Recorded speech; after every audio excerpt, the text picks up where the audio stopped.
Hey, welcome to the InnoFrontier podcast. I'm so excited to be joined, by Nick Lloyd, one of my good friends and an amazing builder of startups. So thank you so much for being here, Nick. It really means a lot. Just for anybody listening, the things you've been a part of, been a non-commissioned officer in the military. Excited to explore that. Worked at big companies like higher ed, like at the University of Utah, Raytheon. And I've been a part of one of the more successful startups here in Utah, building out their technology from near day one. So Nick, kind of going back when you first kind of started out your career, you started in the Army. Walk us through starting there and then the pivot to technology. I know that's a really long story, but would love to kind of get some highlights. Absolutely. Yeah, I'll keep that portion of it brief, but so I joined the military. That's a story in of itself, but I joined the military when I was about 23, and I was in the Army for 6.5 years. I actually joined. My initial contract was 6 years. It was long because I joined as a combat photographer, and the training for that is almost a year, and so they make you sign a long contract. And then I actually ended up extending my contract for 6 months because I went to Italy for 3 years. On the back end, they require that you get exactly 3 years, and didn't quite line up time wise, so I extended for 6 months to meet it. So what, as you mentioned, I left as a non-commissioned officer. So I was a non-commissioned officer, E5 sergeant for about 2.5 years. And that's where I really kind of cut my teeth on what it meant to be a leader. One of the interesting things about leadership in the military is there are some things that are very transferable and some things that aren't. Right? Typically, you don't make people do push-ups when they screw up, unless you're in the military. That's really a military thing. And so, what you do learn though is these key concepts of like what motivates people, what can you do in order to earn people's trust, and then prove that you're there, side by side to get stuff done. I attribute a lot of that to the military. And frankly, the military was also really important for me personally. Like many engineers, I have a great deal of ADHD that I did not have a lot of good coping mechanisms for before the military. Military really did absolute wonders for me. In fact, if you ever talk to anybody about ADHD in the military, they'll tell you like it's one of the best homes that people who are really ADHD can find, and will help build coping mechanisms. So the military was very transformational for me. And then, when I got out of the military, the military is a funny place. They try really hard to convince you that you need to, retire out of the military, spend all 20 years or more. And there's good reason for that. They want to keep good people. And sometimes that can be difficult in an environment that is so rigid. But I knew that the military was a place where I wanted to learn things from, but it ultimately wasn't my calling. And so I left in 2014. I had been doing tech-related stuff for a long time. I learned to program, on relatively simple things, websites, a little bit of C++ and Java and stuff like that, when I was a teenager. And so when I got out, it's actually funny. Everybody told me I was going to go into computers, and when I went to college the first time before I joined the military, everybody just expected that I was going to do some form of computer engineering or computer science or whatever. And I don't know if I was just, I hesitate to even describe like the state of mind that led me to go, you know what? No, screw it. I'm going to get an English degree. So that's what I was graduating in before. But when I got out, I was like, okay, I have a wife, I have kids. I need to actually figure out what I'm doing with my life outside of the military. And so, just given the fact that I really enjoy technology, I enjoy programming, I went and got a computer science degree at the University of Utah. And then very quickly transitioned into my tech career after that. So I think for a lot of people, getting that first tech job can be pretty intimidating. Talk to me about what you did to kind of prepare and to set yourself up for success for that first job. This is a great question because mine's a little bit unique. So when I was getting ready to graduate from the University of Utah, I had done, they do this thing where you can take 1 credit courses and then combine 3 of those into basically an elective credit in the computer science program. And so I had done what they call enterprise research and then scholastic research. And then I basically was going to use an internship for the other part of the credit. And so I knew I needed to get an internship. I was looking around at internships like the semester before. I didn't have it. I couldn't have done it the summer before I graduated. And so I knew I needed to do the internship after, but it would be the very last thing that I needed. And so I was looking around for something that would make sense as far as internships are concerned. And there was an interesting one that kind of stuck out to me. I applied to like 5 places. I don't remember the other places that I applied, but Raytheon AST, which is a company here in Utah where I'm located, they were hiring an internship in their SRE group because I had network experience at the U, and they were like, "Oh, you're graduating in computer science. You have network experience. Come in and interview." And so I went into interview, and just because I was graduating in computer science, they were like, "Hey, do you want to interview with the software group as well?" Right? Obviously, they're heavily collaborative, but it's 2 different groups. And I said, "Absolutely, I'll interview with both." And when I went in for the SRE interview, they asked me a lot. SRE for them was relatively new. Big corporations like that, it's a little bit. They run a little bit behind as far as kind of the positions that they open up, and so they were kind of transitioning from having more like administrators to an SRE type of group. And so they asked me a lot of questions that were really off the wall. They were like, "Hey, if you were trying to figure out what had happened to a server that was identical to another server, they were in 2 different locations, they were running the same specs, same software, everything. What would that and one of them was degrading in performance. What would you try and look for?" And I went through a whole laundry list of things, and finally they were like, "This might actually be way too specific. Like, there's a temperature differential between these 2 rooms." I was like, "Oh, okay." Like, anyway, so they asked me a lot of kind of off the wall stuff like that. And when I went in with the software group, what was interesting was Raytheon's very old school in the way that they approach their software engineering interviews. And they base almost all of the questions off of the computer systems type courseware that became standard for MIT courseware, and then became MIT piloted it as their sort of capstone course in computer science, and then every major university who does computer science emulated it and did the same thing. It just so happened to be that I was in that class nearing the end of it by the time I interviewed. And so a lot of those questions are really, they're things that you wouldn't remember for very long after a computer science course, unless you're working in really low level languages. And so they were asking things about, if you were transferring numbers across a network connection and they were getting jumbled, you didn't know why they were coming out differently on the other side. What are things you might possibly look for? And I was like, "Oh, I definitely know the answer to that. That's the Endianness of, whether or not your floating point number." But they're things that would be relatively hard to remember if they weren't fresh on your mind, or you were actively working in that exact kind of a position for a long period of time. But I don't know. I mean, you'd have to ask anybody who was there, but I felt like I really nailed it only because it just like lined up for me. The other thing that lined up was that they worked heavily in C++, and particularly a platform for C++ called Qt. Qt is sort of like a way to build front ends for C++. It's a little bit old, although it has been updated a lot, but it's a very easy way to build front ends in C++.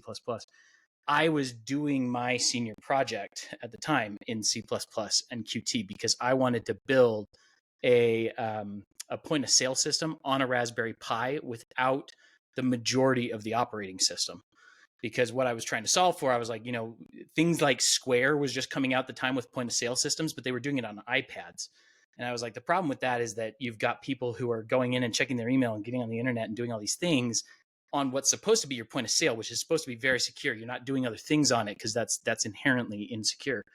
And so I just happened to be building in the same stack that they were using. And so when I talked to them about that stuff, they were like, oh, this is awesome. And so the software guys, when I interviewed with them, they asked me, they were like, do you really want to go over to SRE, or would you be interested in coming over to software? And I was like, well, like, don't get me wrong, it'd be fun to go do this SRE thing. But I think, I just went and got a computer science degree. Like, I feel like it would be great to work in software for a while professionally before making a decision if I wanted to move into SRE. And so, it just all kind of, that was a long story to the initial question of like, how do you get your first gig? For me, it just, a lot of it boiled down to luck, that I was looking at that company at that time with all of the things that I was doing right then that happened to line up. I probably should have mentioned this at the beginning. When I first applied to them, I was like, oh, this is actually great because Raytheon's a huge defense contractor and they care about you having clearance. And I had a clearance while I was in the military. I had a top secret clearance. And so I was like, oh, this is great. Like they'll love the fact that I've already been through the background check, so they know I can pass and all these things. And in fact, I don't remember how far outside my expiration I was by the time I got there, but if you're so far, it's like from it, you don't have to go through the entire process over again. So I thought this would be great. And so it just happened to all these things lined up and I got my gig. And so it might be a little bit bad as far as listenership is concerned, because it's not exactly something I could say, hey, you can take this and repeat it. I think for me, it was just really specific to how I happened to enter the industry. Well, I will say that finding a place that's homogeneous with your skills, I think that that's something that we can all take away. The other thing too is that so much of how we run our careers, I think so many of us want to do it by like what we think and what we think makes sense. But I really liked how you were kind of feeling your way through that hardware side versus the tension of joining the software side. I mean, at the end of the day, that turned out to be a very monumental decision. You didn't probably know that at the time, but look at where your career's gone because of this pathway. I mean, certainly there's great nuggets there. And, so you're at Raytheon. How did you get introduced to Galileo, and what was kind of the journey to getting there? Yeah, absolutely. So when I finished my internship at Raytheon, I think I mentioned that was the last thing I needed to do in order to graduate. And so basically they said, hey, do you want to transition into full time at the end of this internship? And at the time I had already kind of realized that for me, Raytheon wasn't where I wanted to be long-term. I pretty quickly realized that they have some of the same, when you're a government contractor, you have some of the same issues that you kind of have working in government, which is that there's a lot of red tape. A lot of people, a portion of the people wind up doing the majority of the work. And so if you're expecting to go to a place where everybody's really trying their best and hard performing, contracting isn't necessarily the place for that. And by the way, I'm not trash talking anybody at Raytheon. I knew a lot of really great people there, but I just knew that I didn't really want to work at a government contractor long term. I wanted to really put in a lot of work, make a big impact, and have a lot of people around me who were trying to do the same thing. And so I determined that I wanted to make a switch. I kind of figured, hey, maybe I need to move down in size too, because a lot of this red tape feels like I'm just working at a really big company. And so I'd like to move a little bit down in size. And so I had a friend who graduated the same time I did, who started at Galileo when he got out of school. And it's actually funny. He and I and one other guy, we were on exactly the same track through the computer science program. And we figured that out pretty early. We spent basically 2 years just in every class together. We just kind of mimicked each other's schedules. So we saw each other all through school. So he was working there, and when he found out I was kind of thinking about making a move, after I did transition into full-time at Raytheon. But I told them when I did that, I said, I might not be here that long, just, in fairness, in case you want to not do that. And they were kind of like, well, listen, you're already providing a lot of value. Even if you stay a little while, it's fine. So I transitioned, and then I was looking around and my friend said, hey, why don't you consider Galileo? I like it here. And so I thought very highly of him, and I liked the idea of working on a team with him. And I said, absolutely. And so I went over and I interviewed with them. Galileo's a little bit interesting. I don't know anymore. It's been many years. But at the time they were transitioning. They're a fintech company. They're actually an issuing processor for prepaid credit cards. And when I made the transition, they were transitioning from almost exclusively C on their back end because it's fast, right? And a lot of fintechs, you care about speed when you're in the middle of financial transactions. So they were going from C to an interesting choice, in my opinion, which is Python. And the reason that's interesting is just that Python's not necessarily known for its speed. It's not a compiled language, right? It's an interpreted language, and it doesn't handle concurrency super well natively. There's stuff you can do to change that. I'm not trash talking Python by any means, but it was an interesting choice, I thought. But they were making the choice because they were like, look, nobody knows C anymore. It's legacy, and we're hiring a lot of people directly out of the University of Utah in particular, but school in general, and people don't want to learn C, right? And they don't, and like this is the legacy language. So we want something that people are excited about getting into, and we want something that's more readable than C. One of the things about most low-level languages, especially early low-level languages, is they can be written in a way where nobody understands it but you. It's really hard to interpret. And so they had those two reasons that they wanted to do it. And so to account for the fact that it was a little bit slower, they were doing a really interesting thing with it, which was freezing it. So essentially what they were doing was that they were taking it and compiling the code. And there was a plugin or a system that they were using to do this that was it was a little bit behind. And so, Python 3 had been released, but we were still in Python 2 because this freezing system that we were doing didn't work in Python 3 yet. And so moved over and did that. And it was a very interesting transition because I did go from big company to much smaller company. I wouldn't say tiny company by any means. They'd been around for 10 years by the time I got there. And then after I left, they were acquired by SoFi, really, really big software company or fintech company, and they're continuing to do amazing things. But it was kind of a midway point for me as I progressed further and further down the chain of smaller and smaller companies. So, what a great experience to kind of have that to complement what is coming up now in your career. Kind of doing that downshift to a smaller company that, granted, had been I've been around for a long time. So, take us through maybe the next. You had a little stint at Blitzpay right before Route. So maybe just take us through Blitzpay quickly, and then on into how you got introduced to Route, and what was the company like when you joined, especially from like a tech perspective, and then we can get into everything else after. Yeah, absolutely. Blitzpay was a real experience for me. I went from working on a team with, I think we had, at least 50 engineers working close to me at Galileo, to a company where we had, I think at the time that I joined, there were 5, maybe 6 engineers. And the type of engineer that they were hiring was also very different. So everywhere I'd worked, Raytheon and Galileo, they'd been hiring almost exclusively computer science graduates, or people who had been in the industry a long time. And I went to Blitzpay, and it was a small fintech company.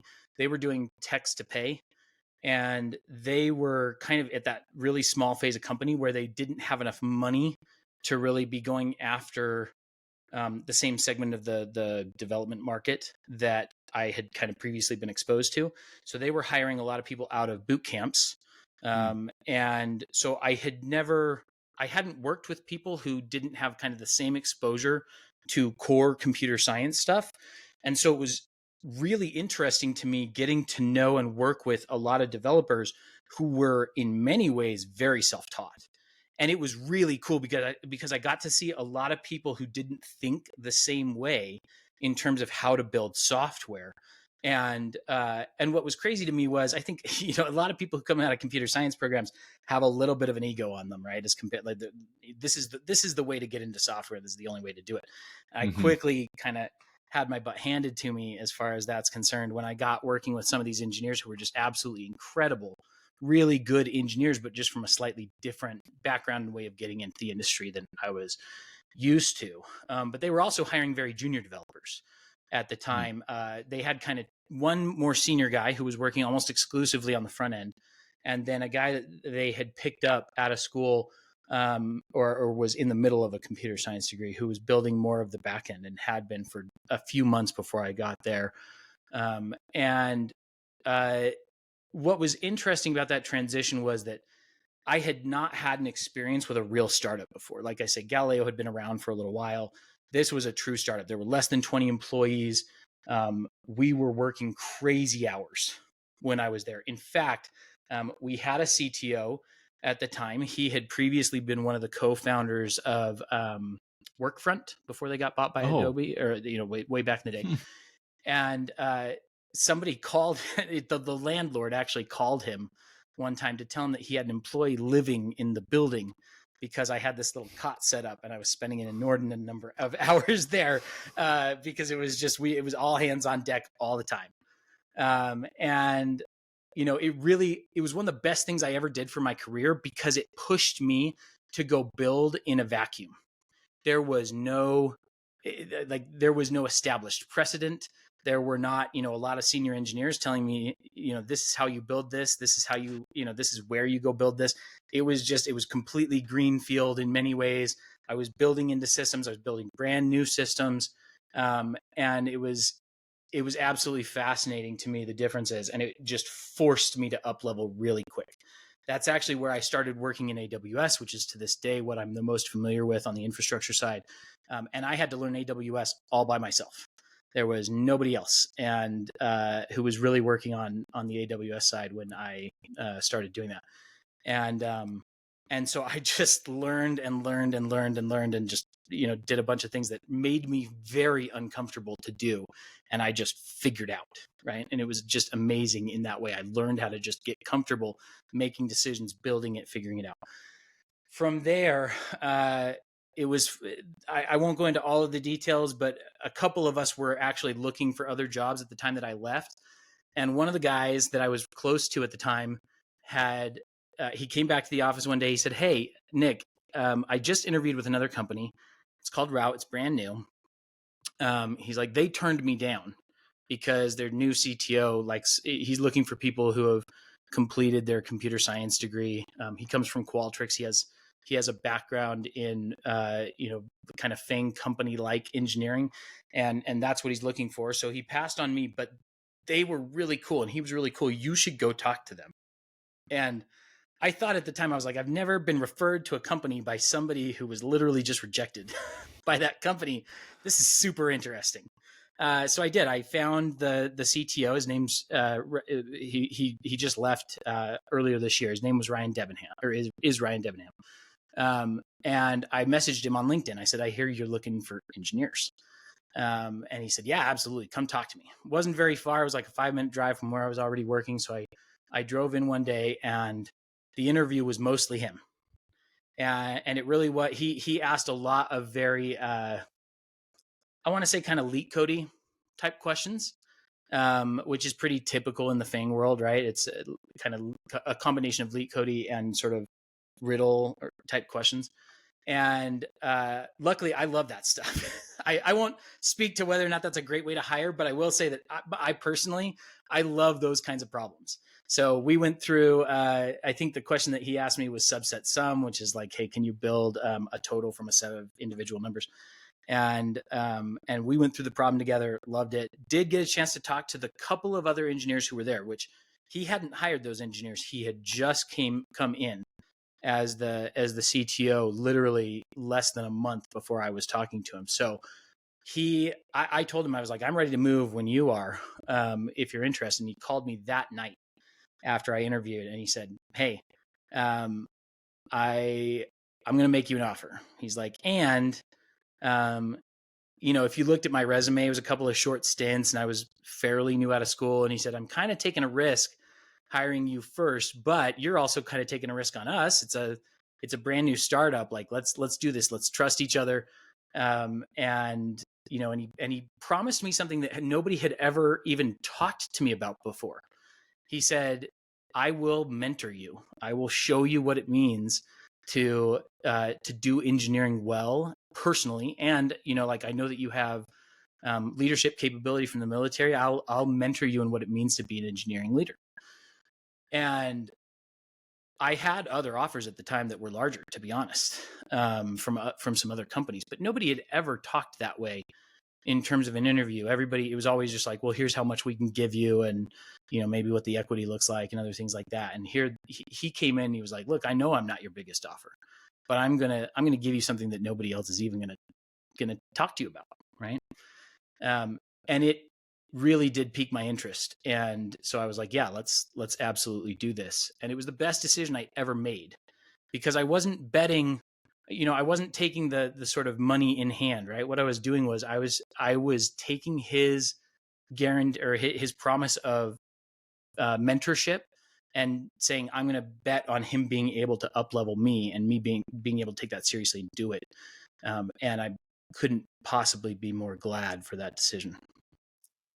I know a lot of engineers have opportunities at some point to join a startup. Maybe it's moonlighting, maybe it's their own thing. You had just come from a startup with Blitzpay. You were now evaluating another startup. What were, outside of that experience, which is really powerful to have a CTO say, hey, like, look, I see something in you that needs to be nurtured, and come along this ride, and we'll do it together. And certainly that has played out. But what were some of the other factors that you looked at from a company perspective or a market perspective where you were like, hey, this is worth my time? Like, for example, I just talked to another engineer.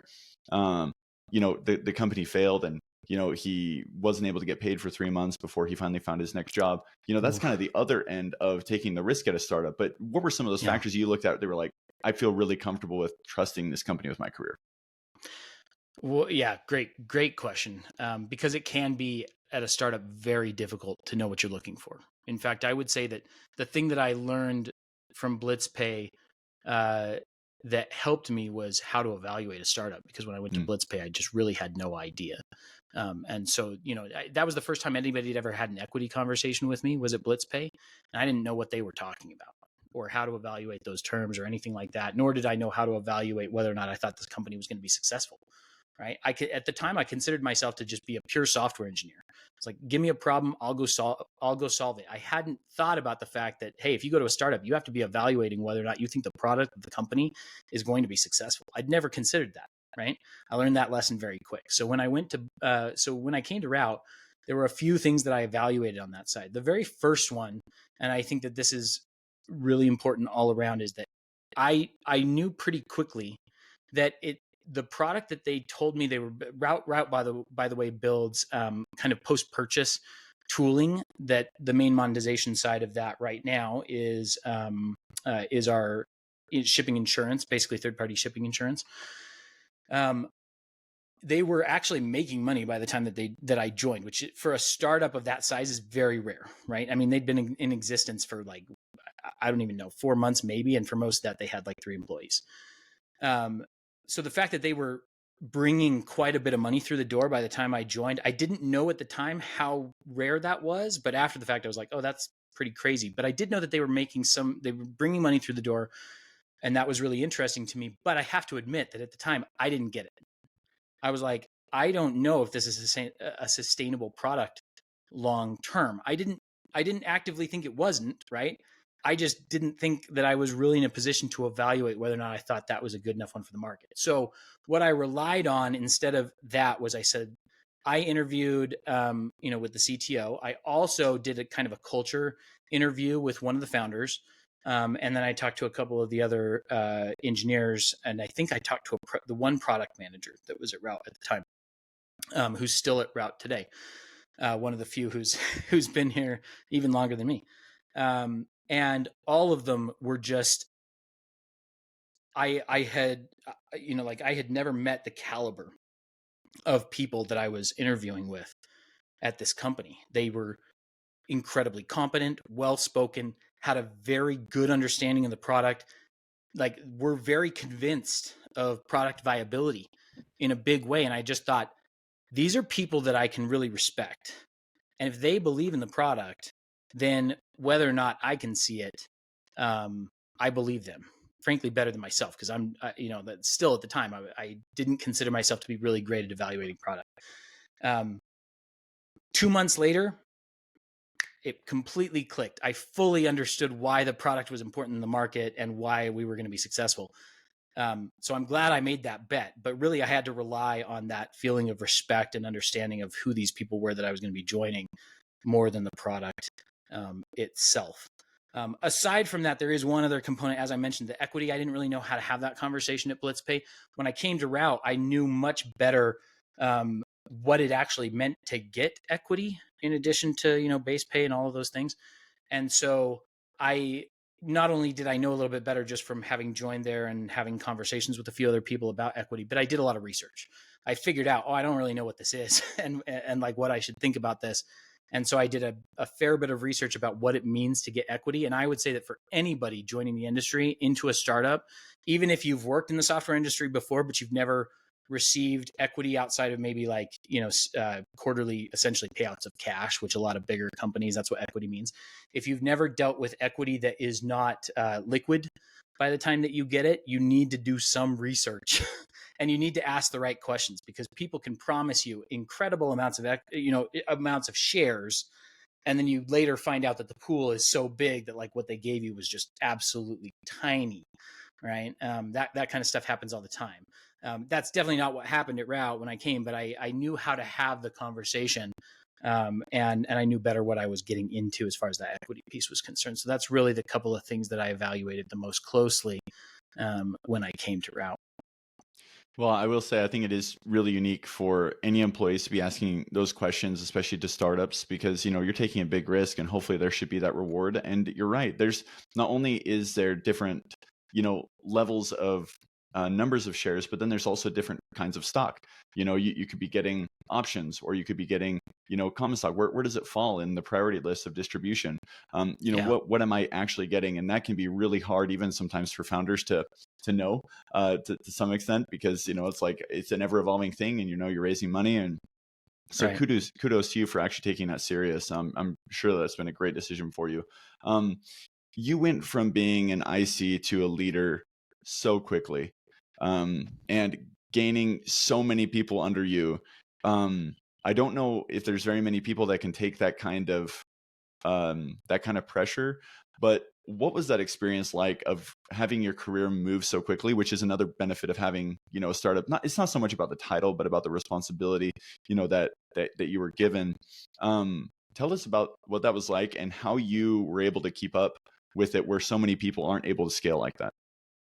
Yeah, for sure. I wish I could say that there was something special about me that made that possible. I don't think that there is. What's interesting about moving into leadership when it comes to tech is that the entire industry is evolving away from what that we were doing, 15, 20 years ago, where it was just kind of the very best engineer was eventually promoted into management and kept going, right? Into a system where you have many more companies doing a dual track, where you've got ICs that can get just as high, just as much pay, just as much influence, frankly, on product as managers, right? But that really didn't exist a while back for very many people. And so a lot of what you saw previously in my limited experience, and this is true about management in general, I think, not just engineering, but I've seen it the most in engineering, is people who didn't even really want to be managers or leaders at companies moving into it because it was the only way to move up in the company, to get more money, to get more impact, all of those things. And the problem with doing that is that becoming a leader in any capacity flips the equation of what you're trying to do in many, many ways, right? Instead of, as an IC, what you're trying to do is you're trying to create impact by coding, by getting tasks done, by creating quality. And don't get me wrong, those are concerns for leaders. But instead of doing that now where you're doing it in your own little, hey, like I'm going to go write this code myself. Now you're trying to enable others to maximize their own, their potential. And so it also means that what you're doing is you're saying, okay, I get to take credit for everything that I do, and I get to be really proud of that. I'm essentially taking no credit for anything that goes right, and I'm taking all the credit for everything that goes wrong in order to shield, the team from things that just naturally fall out of, frankly, anything, right? People make mistakes, and you have to have an environment that allows for that. Otherwise, people can't grow. And so there's just a lot of people who don't really want to do that, right? Who were kind of forced into it previously. And, for me, I had seen a couple of instances of that.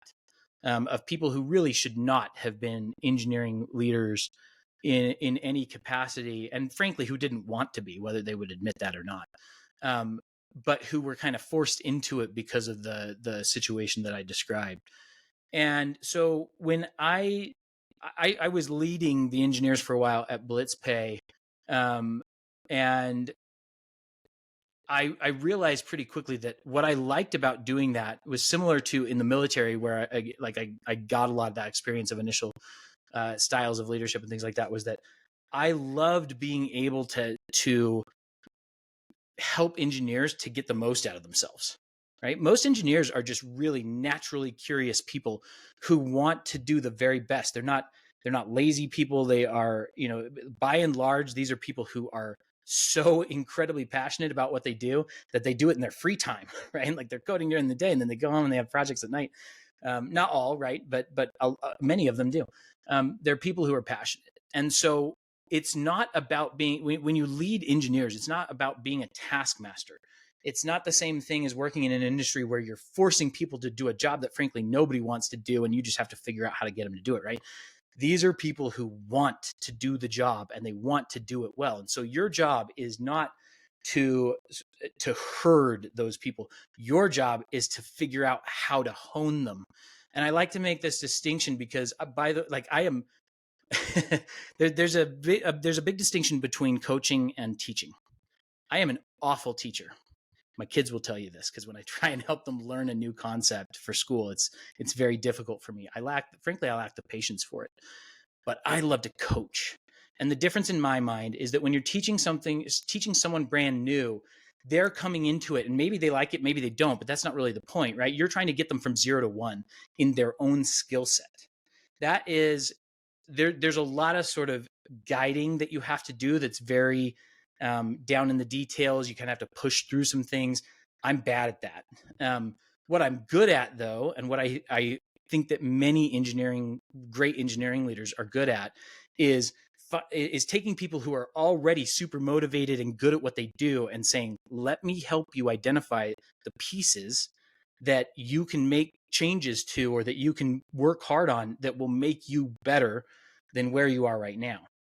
And if you come at that from the perspective of I'm trying to help you maximize, this isn't about creating better output for the company. That falls out of a process of making you better, right? But that's not what's important. What is important is helping you to identify how you can get better.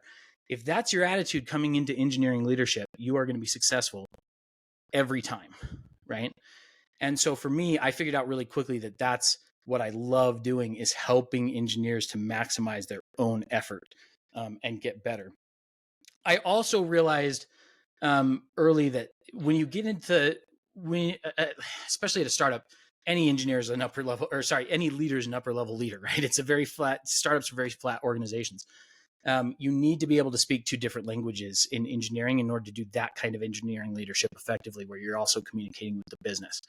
I like that communication piece. I like product. I like talking about product. I like talking about the business value of product. And so that is also a skill that I consider very important, particularly, when you are acting as that translator for the business and the engineering department. And so it was something that I consider to be very important as far as my own ability to up level. Getting a little bit more specific, I will say that, again, I'm nothing particularly special, but I had Ryan Debenham just mentoring the heck out of me. And the great thing about Ryan, who, by the way, I couldn't possibly speak higher of in general, he's now the CTO over at a company called Grin, and I still talk to him very frequently. I can't even begin to describe the impact that man has had on my life. But his way of mentorship was by being willing to be brutally honest with me, right? But I knew that it wasn't just that he was screaming and yelling at me. He didn't do that, right? But what he did was he was willing to say the really uncomfortable things that a lot of people aren't willing to say. What made that effective coming from him is that he cared. I knew that he cared. We were in each other's lives a lot, right? He cared a lot about me. And so he was willing to be brutally honest with me. He was willing to come in and say things like, hey, you've got a perception problem. so-and-so isn't dealing with you well, right? And you may look at that situation and go, that's not my fault. That's somebody else's fault, right? And a lesser leader is going to look at situations like that and try and on both sides of the house just kind of go, oh, well, neither of you is wrong. Let me figure out how to make you both feel good about this situation. Ryan's not like that. Ryan will come in and he will tell you, he's like, listen, you've got a problem. And whether or not it's a problem with you or a perception problem, which is still a you problem, because whether you like it or not, other people are perceiving you this way and you've got to fix that, right? I'm going to help you to identify that, and I'm going to be brutally honest about it. The flip side of that coin that Ryan would probably describe as far as mentorship goes is that Ryan tries to take on people who are willing to break themselves down, right? And then build themselves back up. So it's people who are willing to take that brutally honest feedback and go, I don't agree with part of that necessarily, or I am, or whatever, right? Whatever spectrum of, hey, I agree with your feedback or not, but take it very seriously and come back with an action plan, right? There are a lot of people who can't take feedback very effectively because the first instinct when you get harsh feedback is to get defensive. Whether it's right, wrong, doesn't matter. That is human instinct, is to get defensive, right? And you've got to be able to get to a point where you're like, look, whatever this feedback is, it's coming from somewhere. And whether I agree with it or not, it exists.